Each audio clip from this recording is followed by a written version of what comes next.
Yun mga sir, to may bisita ako ngayon na ano na Isuzu Sportivo. Yan, ang issue lang dito mga sir, itong sa auto display niya. Wala nang makita kasi tostado na, oh. Sunog na yung ano, display. Sunog sa araw, baka wala sigurong bubong yung parking.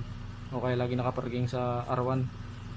Kakabili lang daw ng may-ari nito, second hand. Wala pa daw yata isang buwan. Yan, nung nabili nila ganyan na. Tostado yung ano, yung display. Walang makita.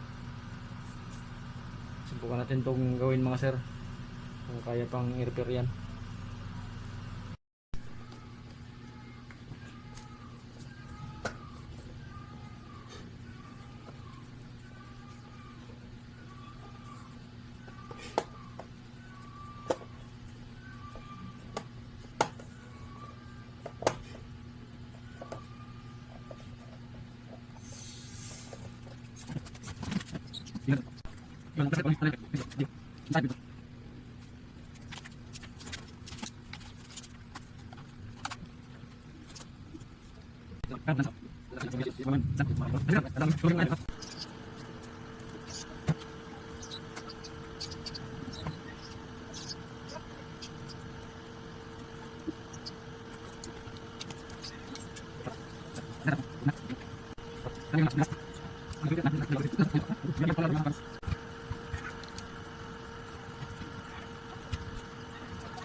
Yan, okay na mga sir, yung ano, yung odometer display ng ano ng Isuzu Sportivo, yan.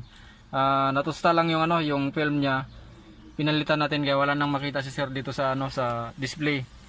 Ngayon okay na siya nung after mapalitan ng ano ng polarizer. Baba ng tinakbo ng ano sa sakyan ni sir. 74,000 lang. Yan. Okay na mga sir. Yan, Isuzu Sportivo mga sir na ano lang, odometer display lang ang issue. Galing pang Las Piñas si sir. Maraming salamat.